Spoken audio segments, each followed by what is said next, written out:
Today I'm joined with Ashton, Morrow and Rybe, Henderson, who just came back from a spring break trip with the Mass Communications Department here to Australia. Thank you all for joining me today. Thanks for having us. All right, so what class were you involved in that decided to go to Australia? It was a mass communications class called audio production, and it was basically learning how to edit audio for the radio. Okay, and why did you go to Australia for this class? We actually went to see sort of how radio worked in the other countries and to see how it was in other cultures. Okay, so y'all went for the entire spring break, and that was, how many days were you actually in Australia? We actually extended before spring break, and we got back after spring break, or well, at the very end of spring break. Okay. So we were gone 12 days, I think so, something like that. And you went to Australia and New Zealand? Right. Okay, which one was your favorite? Oh. Well, I would have liked to spend more time in New Zealand because once we were getting used to it and starting to like it, had to leave. So we spent a lot more time in Australia, and I mean they were both great. I think it really depended on the part of Australia or New Zealand you're in, because in New Zealand we visited Rotorua and Auckland, and Rotorua was kind of smaller and just more chill and laid back, and it was really nice. I really liked Rotorua. And then same thing with Australia. Sydney was more busy like Auckland was, but then when we went to Cairns, it was a lot more just like, I guess, less populated, but it was really nice. All right, we actually have some pictures to show, but what were some of the things that you all did, not necessarily related to the class, just some of the fun things that you did while you were there? While we were in New Zealand, I went, and some of us went whitewater rafting, and that was a once-in-a-lifetime experience. I mean, it was amazing. And we also, while we were in Australia, we went to the Great Barrier Reef, and I got to scuba dive on the Great Barrier Reef, and that was just a dream of mine, so it was just unbelievable. What were some of your favorite things? While we were in Cairns, we went to Kuranda, and it's actually a rainforest, and up there they have this one wildlife reserve place, and it's the only place in the world where you can actually hold a koala. So we got to take pictures with koalas, and that was something that will probably never happen again. All right, and what were some of the things that you all did that was class related and related to the actual audio production class? We went to the ABC, which is the Australian Broadcast Corporation. And we actually toured that, and it's like 5 radio stations and 3 television stations under one roof. And movie studio. Yeah, movie studio. So we got to see just a bunch of different like parts of that, and we talked to a bunch of people there and saw basically day to day how people work in like the real world. So it was pretty neat. Okay, so you saw how people work in the real world there. What are some of the differences that you noticed between, America and, Australia and New Zealand related to life and related to broadcast? We noticed in New Zealand we were, trying to be very observant of culture differences, and especially in New Zealand. New Zealand really embraces their cultural history. The Maori people are, I think there's like 11% of the population are in the teens. Yeah. But everywhere you go, there's an influence. I mean, street names and business names and town names, they all have a Maori influence.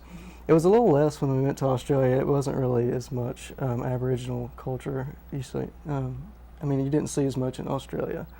I guess more so related to radio and television and media, I guess.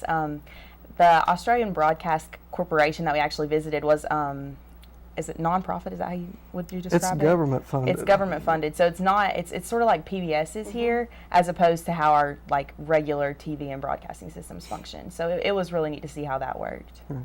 Okay, and would you all go back to Australia? Oh yeah, I would go back tomorrow. Would you want to go back for a class, or would you just want to go back for fun? I would love to go back just for fun. Yeah. I mean, it was a lot of traveling and many, many hours on airplanes, but I would go back tomorrow, even though we probably wouldn't get there until like Thursday, but I would go tomorrow. Yeah, absolutely. All right, and the class isn't offered again, sadly, I don't think, but these kind of classes, the study abroad and the opportunity to learn outside of, America, would you suggest that to students, and why would you suggest it? What did you learn personally from Australia? I would say absolutely go for it, because if you go on your own or if you go with a small group of family or friends, you're going to experience it one way, and it's a good way to be on your own and experience it. I enjoyed my times when I could get out from the group and out from the tour, but at the same time, being on the tour, we saw so much more than I would have ever seen on my own or if I had planned it. So being under a tour guided just journey across a different nation, it was amazing, because we saw just every single day was packed. I sat down and tried to write my journal, because we had to turn in journals for what we did while we were there, and I couldn't remember anything. I had to like call people and be like, oh my goodness, I should have done this every day. Like, it was 5 or 6 different things a day that were enough for like the entire trip. It was ridiculous. Yeah, every day was jam packed. I mean, as soon as we got done with one thing, we were on a bus going somewhere else to start something else.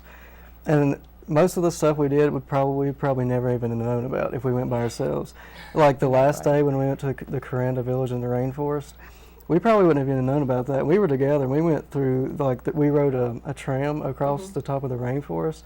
And I mean, it was just an unbelievable experience that we would have never probably even known about. No. All right, and kind of what are the things that you did when you had free time? You said you kept jumping from, one event to another, but I know y'all had a little bit of free time. What did you get to do? Well, in my free time, some of my free time, we didn't have a lot of it really. We had one day free day. I went to the Contemporary Art Museum in Sydney and the Botanical Gardens. Some of us went to that. But really, we were doing so much when we were together that when you had free time, you just kind of wanted to chill and just, relax and rest. We were really busy. In Auckland, when we got there, it just happened to be the same time of the Auckland festival. So I guess, just the Auckland Festival. And there was a poetry slam that night, and we actually thought it was going to be a concert originally. And a bunch of us had planned to go, and we all met up, and we got to the door, and I was like, guys, this says poetry slam. And they're like, yeah, it's just music. And I was like, no. I was like, I think it's going to be poetry. And we got inside, and it turned out to be like actual like poetry slam. Like people were like reciting poetry and like getting really into it. I mean, it was something totally different. It's something I never experienced before. And I know they have it here in America. It's just not as common. And it was extremely neat. Like that was one of my like favorite experiences looking back, because it was just something that I can say I did that I haven't done before. So, and other stuff like that. Just every time we had like free time to ourselves, I felt like I got more out of it, just because we got to see a total other side of it. Like we did a pub crawl in Sydney, and we got to go downstairs in the Hero of Waterloo. Bar. And we were talking to the bartender, and he was like, you can look at the tunnels downstairs if you want to. And we were like, that's crazy, because our tour guide had actually told us about the tunnels beforehand. And so basically he called the owner of the bar, and he came downstairs, and it was this like 75-year-old man. He was precious, had like the full accent, and like he took us downstairs, and we looked around, and it was amazing. Like you could see that it was so old down there. Like you could see the oldest bar in Sydney. It was amazing. It was really neat. Well, it sounds like you guys had a really great time, and you got to learn some new stuff, and thank you so much for coming on and sharing your experience.